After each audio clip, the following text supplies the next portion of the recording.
On the ventures that you spoke of, so how are you? I mean, you've also been a pioneer of sorts in collaborations with industry. So how are you seeing that today at this point in the context of clean tech? I mean, do you see sufficient enthusiasm, interest, investment as much as you want?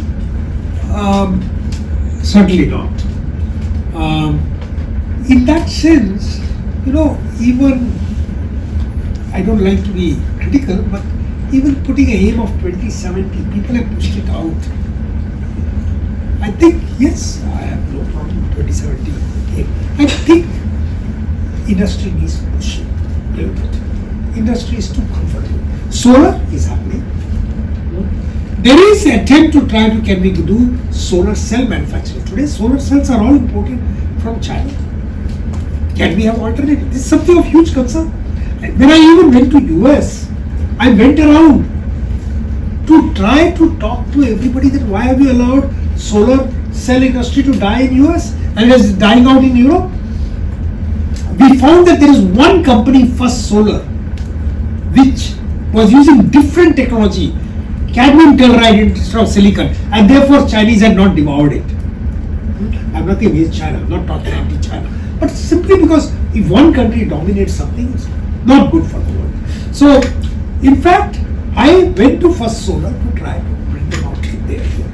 In the beginning, they were reluctant, but finally we have brought them. They are here producing 3 gigawatt, and we like them to scale.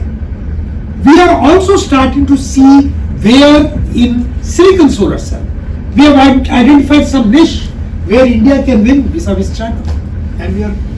At the same time, of course, when in stage 1 part where the basic R&D going on, perovskite and all those things we are actually working. So let me ask you 2 more questions. I think so. One is how would you measure the enthusiasm of, let's say, young people to get into clean tech innovation specifically? Number 1. Number 2. So you're saying that the business partnership, let's say, level of enthusiasm is not as much as you'd like. What about capital? So our understanding is on capital is little more at this stage. There are 2 kinds of capital. One is for deployment. For example, we were trying to make this place, the 60 megawatt hour, into a grid. There was absolutely no problem with capital. Board said, you have some surplus, otherwise boss. Why? Because we are going to get a good return on that capital. Very simple. So once there is good return on capital, no industry will stop. So that capital is also not going to be missed. The early investment in venture capital is there in clean tech. We have to, of course, will be little worse than last year, but I think there is really no shortage on venture capital. What I was saying, the industry is not, of course, investing enough in R&D to try to get that. Not enough. There are few industries which are doing that, but not as much I would have liked to. So the capital early part is where we are concerned. We are not. We feel that there is enough capital. The deployment part, once it becomes economically viable, I don't see there is a capital. In between, where industry has to drive the growth, there is a little problem. Second is people. I strongly believe in India's youth. We take 22-year youngsters right after out of their college. And I'm telling you, in 1 or 2 years, we can totally transform. We are talking about taking students from very, very ordinary colleges. Colleges whose name you have not heard. We get, for example, engineers, we get 1 million engineers. I can take from anywhere, colleges that you have not heard, and we will say that we can transform them. That's our strength. Our Indian youngsters are very good. 22 years are very good. You just need to inspire them, and certainly climate change inspires them. And then they work 16 hours a day and they can do miracles. And they learn very quickly. They grow so rapidly that you really cannot stop them. So if, you talked about working on process equipment or, within plants as a area of focus, as a pathway to innovation for climate or environment management or energy management. So are there other areas like this which you feel we need to focus more on? Number one. Number two, this also requires, I'm assuming, a certain degree of skill and understanding and talent. As you go deeper into the, let's say, the manufacturing process, it's not as simple as solving a bigger problem outside. Where do you see the... So let me go sector by sector since you have asked this question. Solar, wind, storage, chilled water storage, long-term storage. That's one part of it. I think solar and wind has happened. Of course, offshore wind, we'll have to do this. Storage is happening. There is no real challenge. Chilled water storage is again happening. Long-term storage, little more innovation required, but this area we have actually done that. As I was pointing out, electrification of vehicles, electrification of construction equipment, electrification of agricultural equipment. I don't see big deal in that. I think this will also happen. Then comes heating and cooling, a major requirement. I don't think enough work is going on. I was talking to my colleagues this morning. This should be our focus. Next 5 years, we should make India the leader in the world in heating and cooling. Today, heating and cooling, we often measure it in terms of coefficient of performance. I don't know the actual numbers, but my guess will be worldwide, or at least in India, let me not even talk about worldwide, we are probably using a 1.5. That means from 1 kilowatt hour of electricity, we are generating 1.5 kilowatt hour heating. I think our objective will be to take it to 5 or more. And I think this when you say heating, you mean industrial heating or heating and cooling of buildings, heating and cooling of your hot water for your bathing, for your washing machine, hot water in your kitchen, hot water, heating and cooling in industry, heating and cooling in any complexes. We are talking about all heating and cooling. Of course, it will go stage by stage, but in next 5 years, it consumes huge amount of energy. And it is largely fossil fuel based. We need to convert that. That's where we need next 5 years and 10 years effort to become the world leader. And that's one thing that we like to do. Motors and controllers is another thing. I mean, the statistics is 46% of electricity in the world is consumed by motor, either by motors or today the IC engines and all that. I think 30%, 35% energy efficiency improvement is possible. Again, requires significant effort. Not enough effort is getting done. Again, India should try to become the leader in that. So these areas are relatively easy. Use of green hydrogen for ammonia, steel, cement and aluminum manufacture. This requires some effort, but whatever little that I know of, it is not something very deep. It is doable. In next 5-10 years we can. I think cost is the... Cost currently is, that's where you have to make it work over next 5 to 10 years. Nuclear energy is certainly a challenge. Can we create small nuclear plants, 5 megawatt, 10 megawatt, extremely safe? Can we do that? I think this is some area that we need to really work on. Carbon capture and sequestration is a little more difficult. As of now, both the technology and economics is not making sense to me. So, but what you're saying is that there are, I don't know if there's a number to this now, but there's a predominant set of areas that we can focus on, for which we have the competence, the youngsters who want to work on it, the capital to drive it, and the innovation ecosystem to make it flourish. Right? So therefore we're in a good place.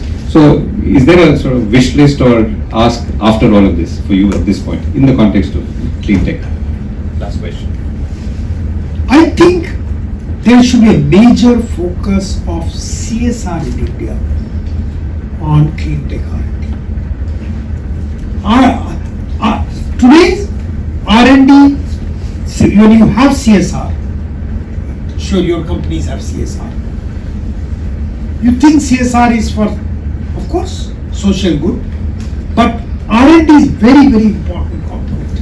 And R&D in clean tech area should be a major focus. This is what I would like the industry. Because frankly speaking, I'm really disenchanted with government funding. Government funding for R&D comes with so much strings attached that breakthrough innovations are not likely to happen. It is industry and academia which have to work together, which we are trying to do. But the CSR funding will help. Okay, it's time for one or two questions if anyone has any. But before we come to questions, if there are any, Professor, so is there anything that any breakthrough, since you use the word breakthrough, anything that's exciting you right now in your labs that you feel people should be looking out for? Again, in this space. I think that I'll tell you the next 1 year is a challenge for us, is we need to bring them out to commercial level. The PCM based energy storage for chilled water and hot water, I think is something will make a big deal. So I'm certainly looking at that. I'm looking at some long-term energy storage, 3-4 months time. It's a little more, but I think that's where we probably will have a breakthrough. Where else will we have breakthrough? I think these are two areas that I clearly see. There are one or two other areas. This question came suddenly. These two clearly I see will make a difference. The other thing that we are talking about, this complex trying to become 90% green with storage and energy management and all that will happen. And again, it will be reached to a level where people can see it. Okay, any questions or comments, anyone? No. Okay, yeah, go ahead. One, two questions. Actually, you were talking about heating and cooling. We need to concentrate on heating and cooling. Meanwhile, you are suggesting the mini nuclear, power plants. So, a nuclear power plant has its own advantages and disadvantages, especially when it's come to radiation, re-radiations. Then it requires a lot of more of heating and cooling. Then how it is going to be managed? That is my question.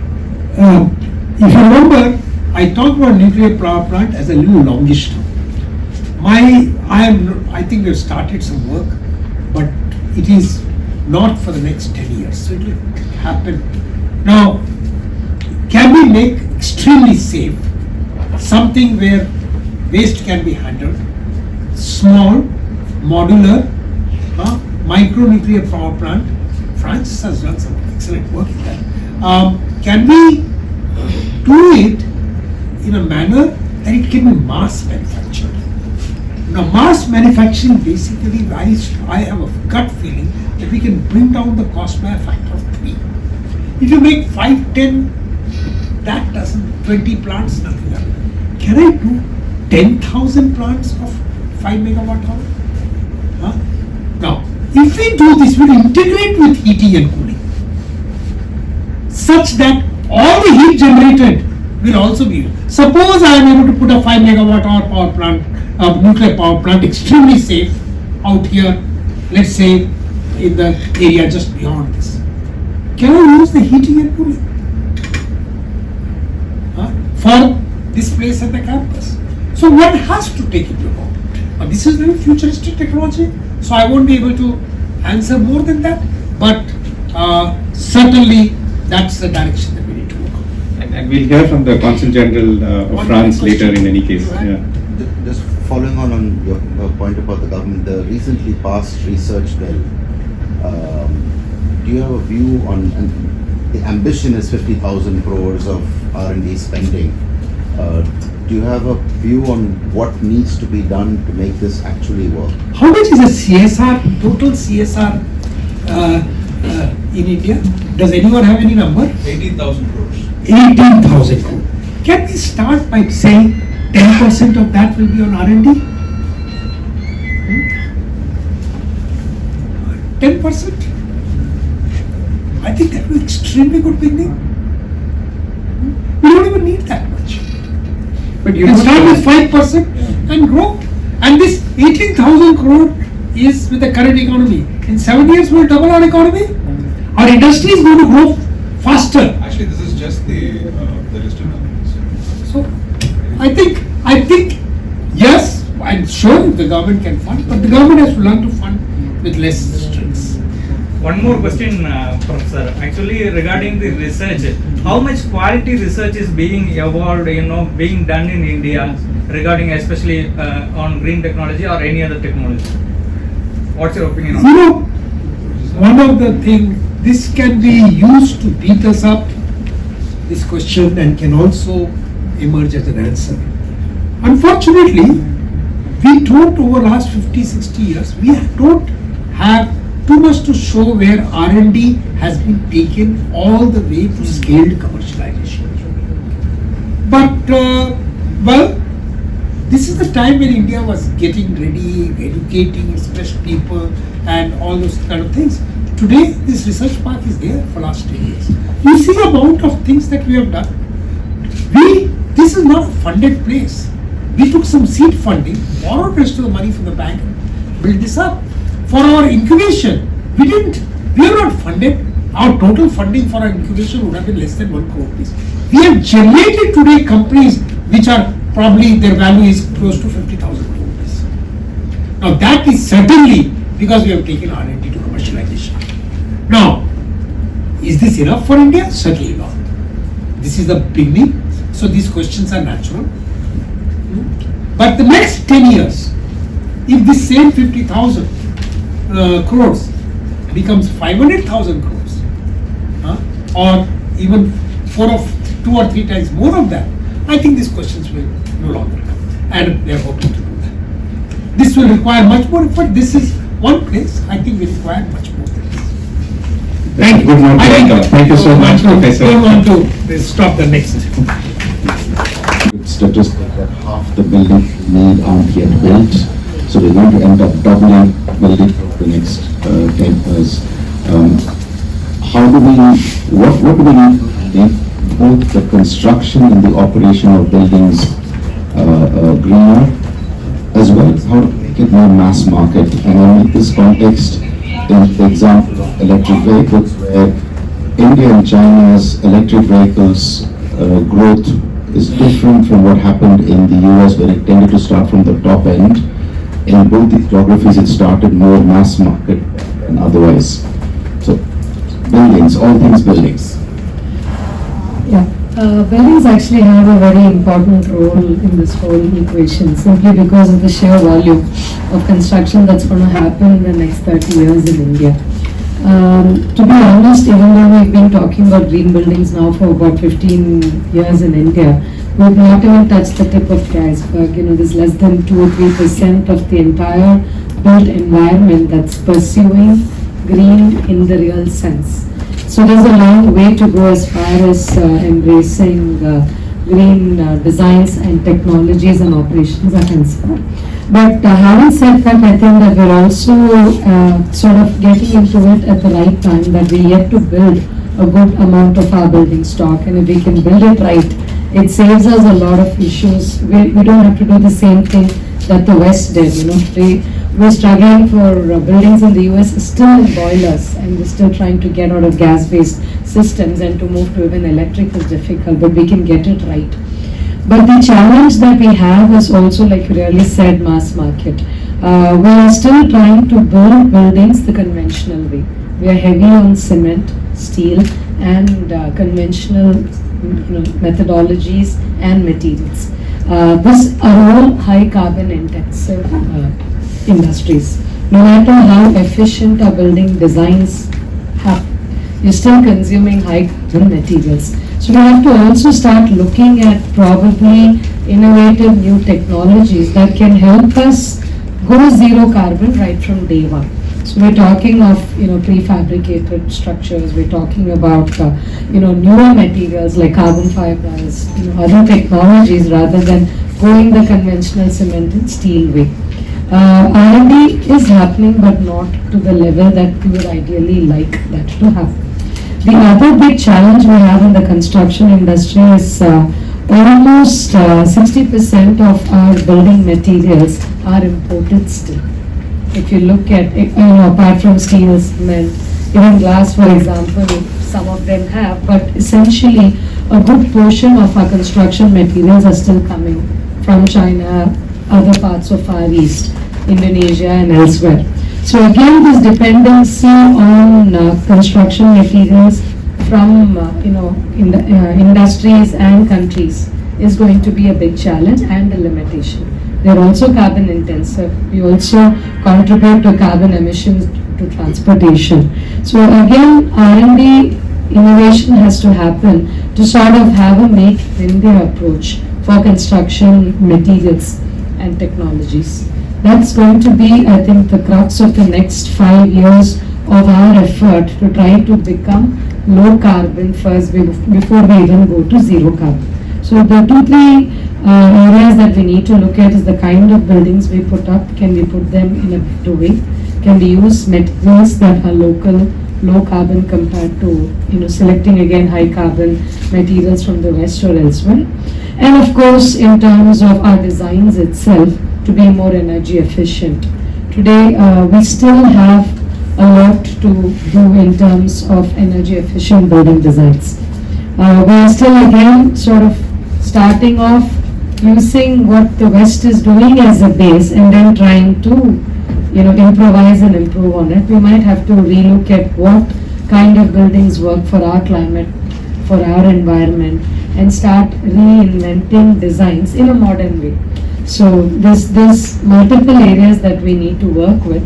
But the good thing is the awareness is very high. The intent is in the right place, whether it is the designers, whether it is the industry, manufacturers. Now it's really a question of sort of from knowing what we need to do to actually doing it. And I think that that's the big issue, or that's the big gap in the next 5 years that we need to address. Sure, thank you so much. And we'll come back to the point on R&D and what needs to be done differently. I wanted to move to you, Dr. Shankaran and Mahindra.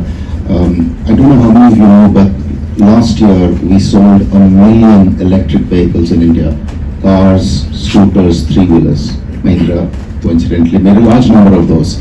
And the question I wanted to ask you is, where are we on electric vehicles now? Where do you see the road ahead? No pun intended. And particularly, I wanted to direct you towards freight and logistics, because India spends 12% of GDP on freight and logistics. Globally, the industrial country average is about 8%. That 4% difference is both a huge amount of emissions and a huge amount of money. So choose whatever your purpose is. There is reason enough to address it. There is a role for the three-wheeler part, but there's also intercity freight that needs to find a way of becoming greener. Capital raise and sourcing. Let me read out the exact this thing. This is about directing capital towards enterprises, innovations that reduce carbon emissions and drive India's decarbonization agenda. So it's a very specific discussion that we hope to have. So we'll look at it perhaps, I thought, in 3 ways. I think one is to understand what's the supply like of capital, and the second is of course demand. And what are the challenges in driving that supply to the demand, and where, if so, are any gaps? I think broadly, if we stick to that, what I would urge you to do is use examples. I mean, like each of you, I know, work in very specific areas. I think Anuradha, you invested in wind. Tata, of course, has a very, very wide portfolio. Vish, I think, has an equally large portfolio. The Consul General has some very interesting examples from France, including on nuclear energy. So I think those examples will be useful to illustrate the points that we want to make. So let's start off. I think let's start with you, and if you could give us a sense on where you stand today as Tata Clean Tech Capital. What are the projects that you're looking at? What is the kind of funding that you have at your disposal? What is the demand that you're seeing? Yeah, so I belong to Tata Clean Tech Capital. This is a non-banking finance company which is into climate finance. And we started our operations in 2013, but we started scaling up only in 2015, which is when the industry also started scaling up, especially in renewables. So we would have funded about 350 projects till date, and these would be in the clean tech sectors like wind, solar rooftop, electric buses, energy efficiency, and so on and so forth. We would have disbursed a loan amounting to about 25,000 crores. This is all into project finance. We are only into debt right now and into advisory services. And our portfolio as of date is around 11,000 crores. So we have got rich experience in this sector, the way it has evolved in India, the way it is getting funded. And I'll be very happy to talk about it during the course of our discussion. Okay, so we'll use that as a starting discussion. So thanks, Manish. Anuradha? Hello everybody. I represent TVS Capital, which is actually a mid-market PE firm. To give you an honest disclosure, much of our investments have gone towards financial services companies. But the way that I've actually gained my expertise into clean energy is across two things. One is, as we look at and we have also investments in B2B services, as we call them. Both of these actually have a pretty large element of climate tech and circular economy that are actually getting there. Financial services, because green financing is becoming a big context, and like he was mentioning, there are many NBFCs that we have funded, which also lend quite a bit to the green energy economy as such. The second, as I was mentioning, for example, we are looking at mobility as an investment theme, for example, right? In mobility, you can't escape not only electric vehicles, but it's also about shared vehicles, efficiency planning, etc., which also contribute quite a lot to the climate tech changes as such. So there's a software element, there is a manufacturing element that we are looking at, and then there is a services element in the B2B space that we are looking at. So these are the two contexts from which I've gotten this exposure as such. Okay, Bruno? I'm assuming everyone has the background and everything on with you, including who our speakers are. Well, thank you, Robin. Thank you, IIT Madras, for the warm welcome. Okay, I'm Bruno Nguyen. I'm Deputy Consul General of France here in Chennai, so I'm based in Chennai. We have a Consulate General in Pondicherry also.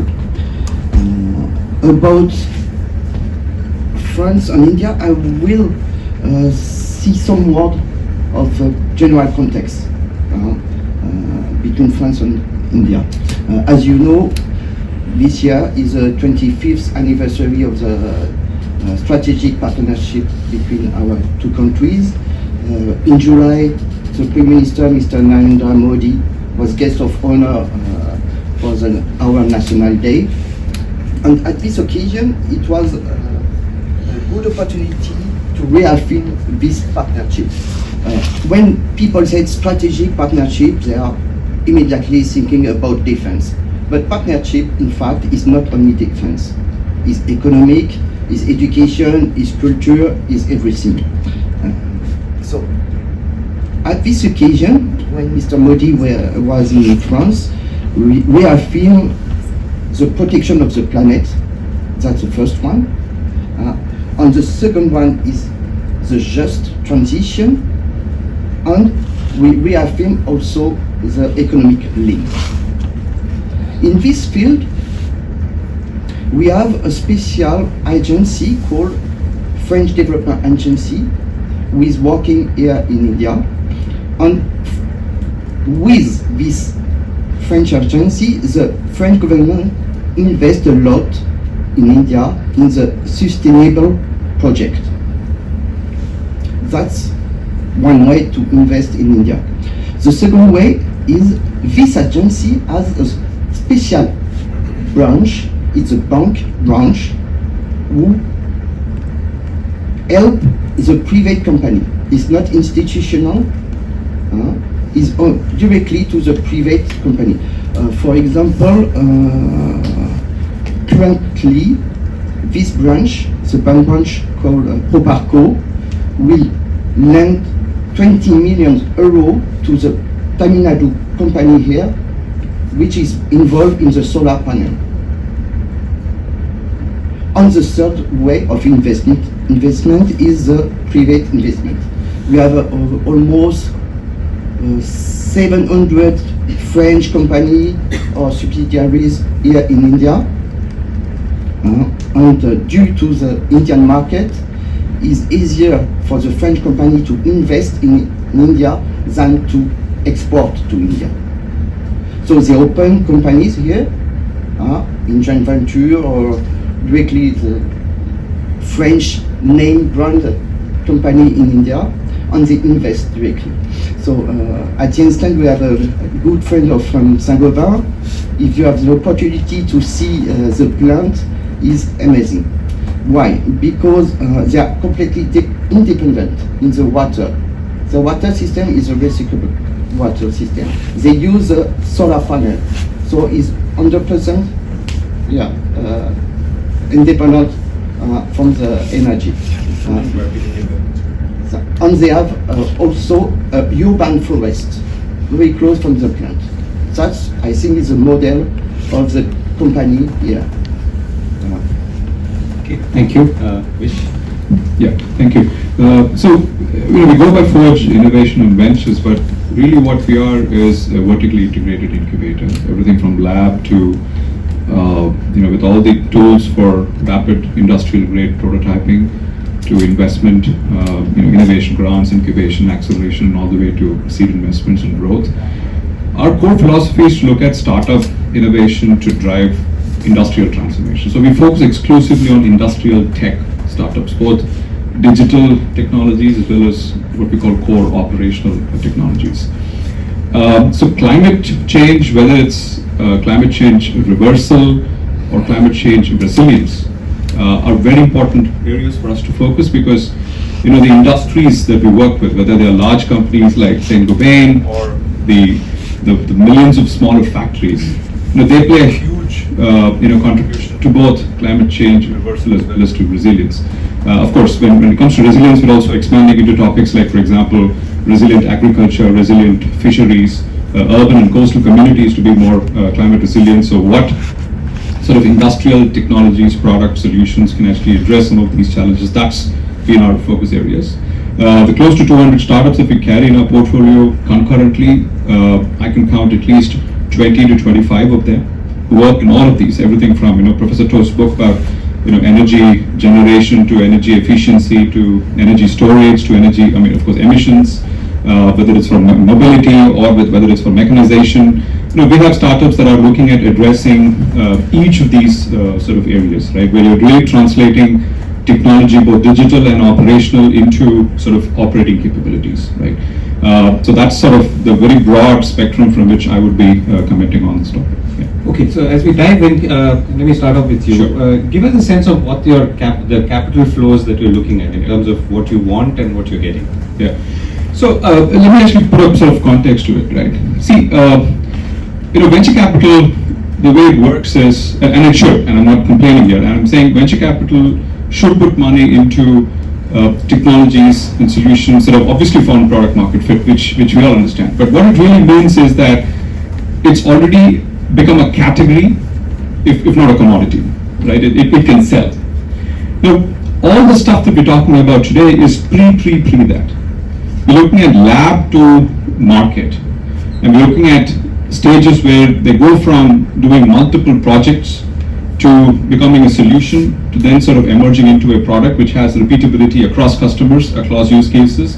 So that transition is obviously going to require a lot more money, because these are deep tech, right? Now, my honest sort of interpretation of the scenario is that there is enough capital, early stage catalytic